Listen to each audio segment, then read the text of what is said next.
Começa agora pela Rádio e TV Novo Tempo, o seu Identidade Geral, esse programa que sempre traz boas conversas para você. Muito obrigado pela sua audiência e pela sua companhia.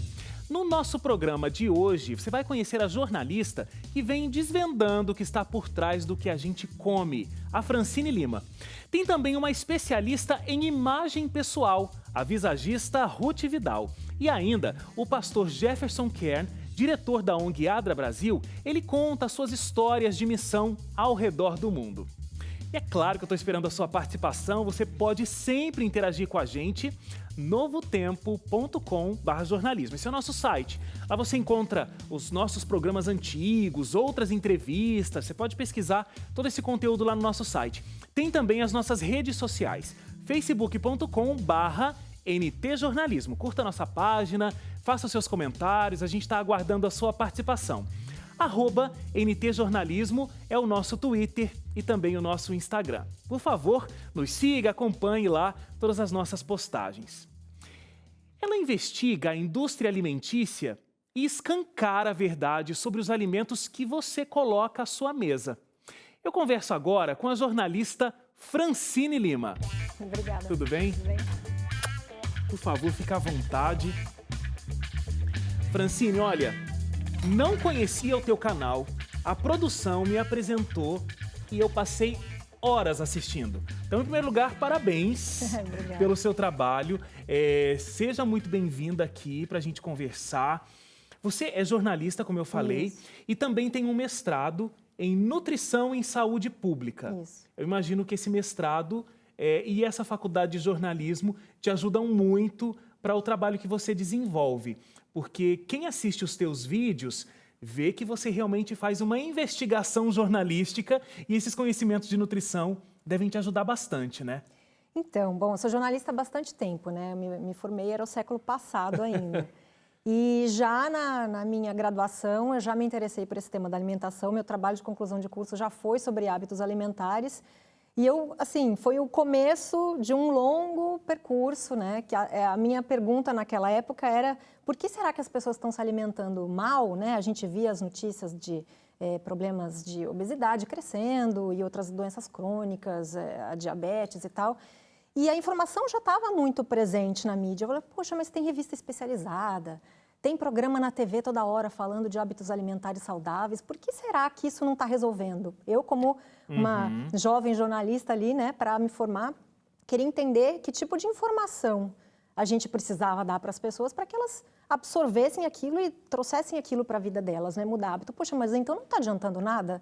O jornalismo está aí produzindo informação e as pessoas continuam comendo mal. Será que não é suficiente informar? Então, assim, desde a minha graduação eu fui, aos poucos, trabalhando com esse tema, lendo outras fontes. Aí, quando eu resolvi fazer o mestrado, isso, sei lá, 15 anos depois, eu já tinha quase que certeza de que só informar, apresentar a informação de uma forma, não sei, objetiva, ou do jeito que os nutricionistas costumavam falar, porque sempre a mídia está entrevistando os nutricionistas e trazendo... Estou achando que isso não é suficiente. E o que é suficiente? O que é o diferencial para que as pessoas adquiram essa informação?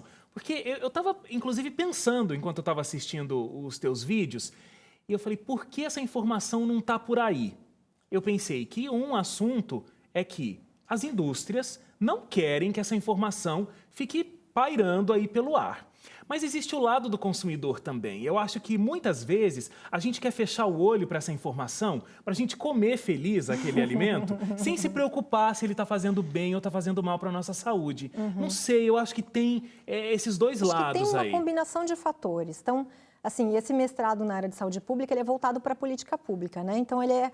Ali, o que eu fui fazer? Eu fui tentar juntar as coisas. Como é que eu junto esse conhecimento da nutrição, que em tese está circulando, com a minha expertise em comunicação, que é de pegar uma informação, que eu já trabalhava com isso em outras áreas, né? E mesmo na área sobre alimentação, pegar uma informação que está codificada com linguagem científica e levar para a população de um jeito que ela consiga falar: nossa, então já sei o que eu preciso fazer. Então, eu fui no mestrado buscar isso e eu escolhi o tema da rotulagem de alimentos como o tema de pesquisa, porque, para mim, quando eu me debrucei sobre a linguagem do rótulo, ficou muito claro para mim que ela não falava a língua do consumidor.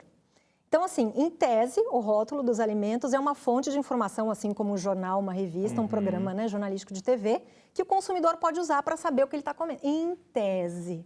Mas, na realidade, aquela informação está codificada com a linguagem científica e ela está omitindo uma série de coisas que é importante, ou então ela está camuflando, ela está colocando de uma forma que não seja clara. E o que está sendo colocado ali como informação obrigatória, a pessoa fica lá com uma calculadora, fica tentando entender aquilo. Falei, isso aqui não é informação. Isso aqui não vai do jeito que está. É uma informação científica. Então, os cientistas ali da área vão conseguir entender o que está ali naquela tabela. Mas aí, o que eu fiz no meu estudo? Eu fui buscar entender por que o rótulo foi construído daquela forma. Aí você vai puxar o histórico. Então, peraí, a legislação brasileira se baseou muito na legislação americana.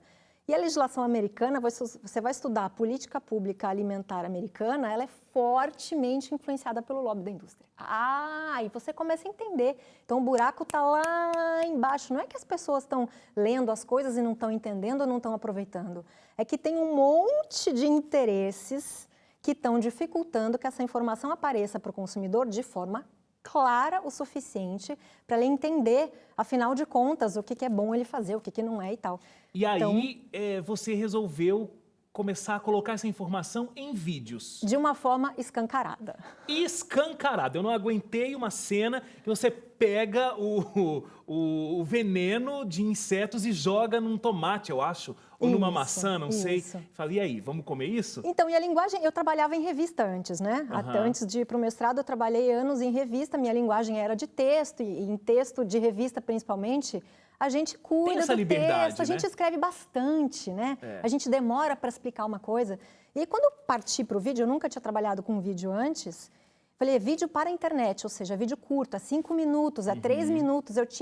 O meu desafio era levar uma informação que causasse impacto, que fizesse a pessoa entender e levasse ela a fazer outra coisa no supermercado na próxima vez que ela fosse fazer compras. Eu precisava que essa informação fosse visualmente muito impactante. Então, por isso, eu fui atrás desses recursos. Tem um outro, esse do tomate, que eu fico lá, o que eu posso fazer para causar determinada emoção nas pessoas? Então, no caso do veneno que eu já peguei, lata de inseticida, joguei no tomate, era para causar. Claro que não é isso que acontece na agricultura, não é exatamente assim, não é aquele produto, mas não é aquele, mas é essa imagem te dá um susto. Ai, meu Deus, estão colocando veneno na comida desse jeito? Tem um outro vídeo que é um dos primeiros, que eu falei dos néctares de laranja para diferenciá-lo do suco e incentivo a fazer o suco em casa, que é um brinco que dá muque, né? Você espremer a laranja em casa, e eu uso um serrote para abrir a embalagem desse néctar, que é uma embalagem cartonada. Claro que eu não precisava de um serrote para fazer isso, né? O pessoal fala, para chamar a atenção, né? Eu queria mostrar a composição da embalagem para dizer que aquilo lá é um lixo que a gente gera desnecessariamente, que não é reciclado, a maior parte e tal, mas esse showzinho, né, faz parte da minha estratégia de modificar a linguagem com que a informação vai chegar. Ela vai chamar atenção. Um raciocínio muito interessante que você faz nos teus vídeos, eu acho que até esse do néctar, você faz o caminho da fruta. Então, desde a plantação até ela chegar no copo da pessoa. E você faz o caminho inverso. Quando eu compro uma fruta lá na feira, abro e faço um suco. Aí você desenha todos os passos, ou é o molho de tomate, eu não sei. Você vai passando todos os passos da indústria. São muitos passos, são muitos produtos que são colocados ali. A indústria quase transforma aquela fruta em outra coisa e depois saboriza para ter o gosto da fruta. E a gente, população de um modo geral, não tem a menor ideia de que é isso que a gente está colocando à mesa. A gente acredita naquela imagem da embalagem muito bonita que diz suco natural. Por isso que eu comecei esse trabalho de reinformação pelo rótulo, porque o rótulo deveria ser um instrumento de informação mais confiável que a gente tem. Então, assim, se ele está colocando uma imagem de laranja num produto que não tem laranja mais, que eu brinco que ficou só a lembrança da laranja, porque processaram tanto que sobrou 1% de pó, né, de uma laranja desidratada. Então, por que permite-se que a imagem da laranja esteja na embalagem desse produto que não contém laranja? Pois é, gente, tem 1%, 99% são outras coisas. Exatamente. Então, por que a legislação permite que o rótulo contenha isso? Não deveria permitir, no meu entender. a imagem da laranja não deveria ser permitida num produto que não contém a laranja. É uma propaganda enganosa, na verdade. Exatamente. Né? E você tem um discurso de cobrar, né, das autoridades. Você fala que a Anvisa deveria revisar esses processos legais. Em vários vídeos você coloca esse ponto. Eu cobro muito. Sim, porque a Anvisa é quem cuida dessas características da embalagem em grande parte dos produtos. Não é nem toda a legislação de rotulagem que é a Anvisa que cuida, mas tem muita coisa que está sob a responsabilidade dela. E poderia estar mais claro para o consumidor. É claro, não, ele deveria, não é que poderia, que a legislação, se você vai ler procurando, bom, deixa eu saber como é que o consumidor provavelmente vai interpretar isso aqui. Aí você lê o texto da legislação e fala, é óbvio que ele vai entender errado. Porque o texto da legislação está justamente com zilhões de brechas que permitem que a indústria use palavras que vão levar a confusão, a engano, ou, enfim, se aparecer a palavra natural lá, você vai imaginar o quê? Você vai pensar, você vai lembrar da tua infância, de alguma coisa que você relaciona com o termo natural, você vai achar que é aquilo. Então, assim, imprecisão de termos na embalagem é sempre um problema. Um exemplo, o integral. Então, antigamente, a gente tinha uma legislação que eu tinha que ter pelo menos 50% ou mais que 50% de farinha integral. Isso. Hoje em dia, essa lei caiu. Em 2005, essa legislação, que é de 78, foi abolida, desativada, e aí passou a não existir regra. Aí eu coloco uma corzinha meio marrom ali e eu estou consumindo um produto... Se você puser uma pitadinha, não precisa nem ser farinha integral, pode ser só o farelo de trigo, né, que é uma parte do grão, já pode chamar. Mas foi anunciado recentemente, felizmente, pela Anvisa, que ela vai rever essa legislação. Vai rever? Que ótimo. Não sei quando que vai voltar. Mas pelo menos está ali em pauta. Está em pauta, exatamente. E, gente, é assim, perturbador assistir esses vídeos da Francine, viu? Recomendo para você, porque são coisas interessantíssimas quando você começa a ver o rótulo dos alimentos. Procura no YouTube o canal Do Campo à Mesa. Então, tem um site também, né? Tem um site, canaldocampoamesa.com.br, que tem notícias quase que diariamente sobre tudo que acontece no sistema alimentar. Eu tenho umas coisas aqui para a gente conversar. Vou tirar os produtos daqui de baixo. O primeiro que eu vou fazer é o seguinte, que eu achei fantástico também. Gente, você que está assistindo o nosso programa pode pensar, ele vai começar de leve, ele vai começar com as barrinhas de cereal. Um produto altamente saudável, aquele lanchinho perfeito para o meio do dia. Não, né, Francine? Então, convencionou-se chamar de barra de cereal um produto que, em grande parte dos casos, tem um pouquinho de cereal lá no meio do açúcar, né? Então, você vai ler a lista de ingredientes, que eu digo que é o RG dos produtos industrializados, né? Que a gente foi acostumado, até por conta de mídia mesmo, né? Que quando vem matéria ensinando a ler rótulo, fala da tabela nutricional, que não é, no meu entender, a informação mais importante que tem no rótulo, e sim a lista de ingredientes, que em grande parte dos casos está meio escondidinha. E um detalhe da lista dos ingredientes é o seguinte... O primeiro ingrediente que aparece lá não está por acaso, não é a ordem alfabética, é o que mais tem nesse produto.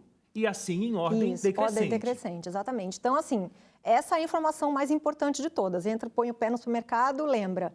A lista de ingredientes é a coisa mais importante que eu preciso ler e ela está na ordem decrescente. E leva uma lupa também, porque para conseguir ler é desse tamaninho a letra. Em alguns casos, sim. Às vezes nem com lupa, porque o contraste de cores está errado. Aliás, já e você tem, inclusive, que abrir um pedacinho da embalagem assim, porque está ali do outro lado. Mas vamos à barrinha, então. Em grande parte dos casos, o primeiro ingrediente é um negócio chamado glucose, xarope de glucose, que é um açúcar extraído do milho, que é parece mel, e ele serve para dar liga, porque se não tem esse ingrediente, os ingredientes da barrinha não grudam.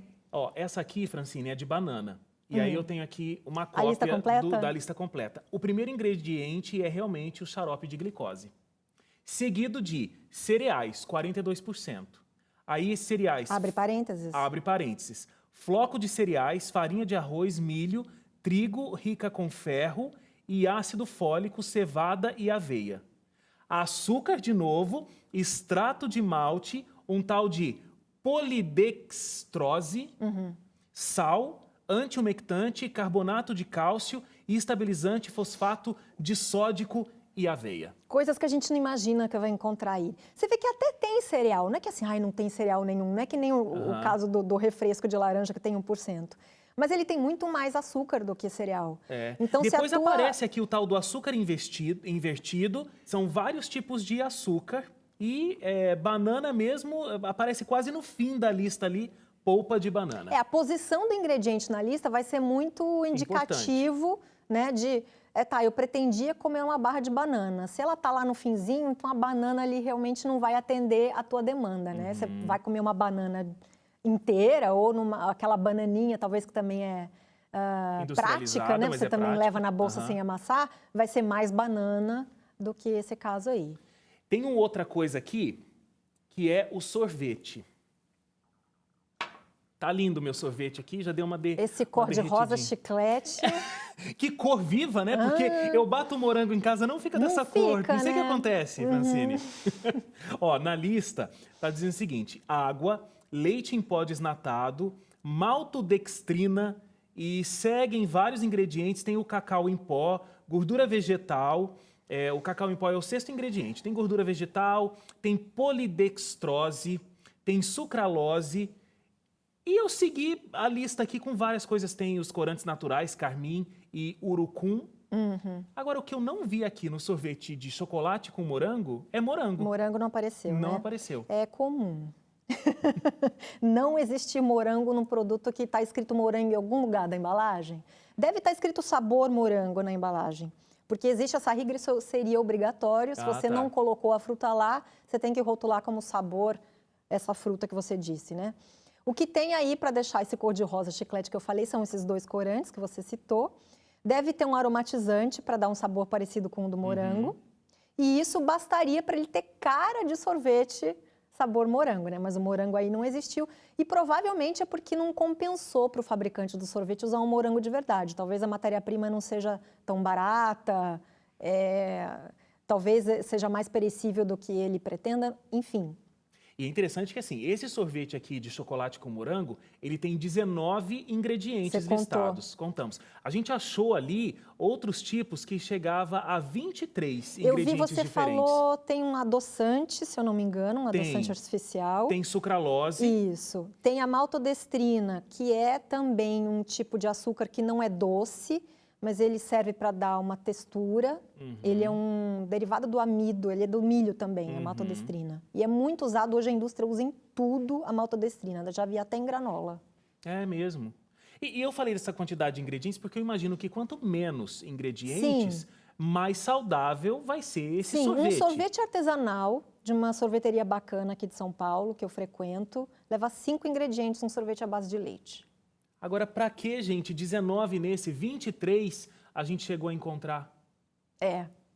Já contei 25 em um também. Aquelas coisas que a gente não tem muito bem uma resposta para dar, Mas o que acontece é que se você faz um sorvete artesanal, ele até tende a ser mais caro, porque vão usar uma matéria-prima de primeira qualidade, vão usar fruta de verdade, vão usar um cacau de qualidade, o emulsificante vai ser uma gema de ovo. Então, a indústria, para baratear o custo de produção, usa substitutos, que são esses nomes que às vezes a gente nem sabe direito o que são, às vezes a gente nem consegue pronunciar direito. Fica um produto barato e vai ser lucrativo na venda. Agora, ó, meu próximo produto aqui, essa bolacha. É super comum aí no lanche das crianças, à tarde e tal. Primeiro ingrediente da lista, sabe qual é? Imagino que seja açúcar. Açúcar. Como assim, gente? A bolacha é feita, teoricamente, de açúcar. Aí o próximo é gordura vegetal hidrogenada. A gordura vegetal você citou no sorvete também. Essa daí ainda, pelo menos, ela vem com o sobrenome hidrogenada, que a gente já sabe. Se tem o sobrenome hidrogenada, é quase certeza que tem a gordura trans. Quase certeza. Se não vem o sobrenome hidrogenada, a gente fica na dúvida. Pode ser que sim, pode ser que não. Pode ser que quiseram omitir. E aí tem aquela pegadinha da tabela nutricional que vai aparecer lá, 0 trans na porção. Se a porção for pequenininha o bastante para dar 0, porque o 0... de acordo com a legislação, você pode falar que é 0 se for até 0,2 grama. Então, 0 pode não ser exatamente 0, pode ser quase. Esse quase, numa quantidade maior, se você come o pacote inteiro de biscoito ou o pote inteiro de sorvete, no fim de, vamos dizer, um dia, uma semana, você comeu gordura trans. Não foi 0. Olha, muito sério. E aí tem o iogurte, que também... Aqui a gente priorizou os sabores de morango, olha. É porque é muito fácil você achar o corante no lugar, São né? muito artificiais, né? São. Aqui na lista, olha, tem o leite integral, ou leite integral reconstituído, e o segundo ingrediente é xarope de açúcar. Ai, ai. Aí, no sexto, eu tenho preparado de morango. O que é o preparado de morango? Açúcar, primeiro ingrediente do preparado de morango. Água e polpa de morango. Ou seja, no próprio preparado de morango tem mais açúcar do que morango. Sim, sim. Isso é muito comum. E aí você começa com essa brincadeira de ler lista de ingredientes de tudo, você vai descobrindo que grande parte das coisas que antes você achava que eram bacanas no supermercado são pegadinhas, né? São exatamente isso, são imitações de alimentos de verdade que você poderia, não necessariamente fazer em casa, putz, vou ter que fazer tudo em casa, então vou ter que eu mesmo fazer o meu iogurte, o meu sorvete, o meu biscoito. Não necessariamente. Se você procura em outro lugar, de repente, você procura numa loja de produtos mais artesanais, você encontra esses substitutos que foram feitos por uma pequena indústria com ingredientes de qualidade que não estão te enganando. Muito bem, você diz que você é o que você sabe que você come. Assim é a frase sobre o que come. Parabéns, Francine, pelo teu trabalho. Olha, eu espero que você continue desenvolvendo isso, de levar essa informação que fica tão escondida ali embaixo do tapete para a sociedade de um modo geral. É um grande trabalho de saúde pública que você vem desenvolvendo. Obrigada. E Parabéns obrigada pelo mesmo. convite também, que isso ajuda. Vamos escancarar mais as coisas, porque todo mundo precisava saber, né? Muito obrigado, Francine. Obrigada, Wagner. E logo depois do intervalo, eu converso com o diretor da ONG Adra Brasil, o Jefferson Kerr. Ele vai contar as experiências que ele viveu aqui no Brasil e também na África. O Identidade Geral volta em instantes.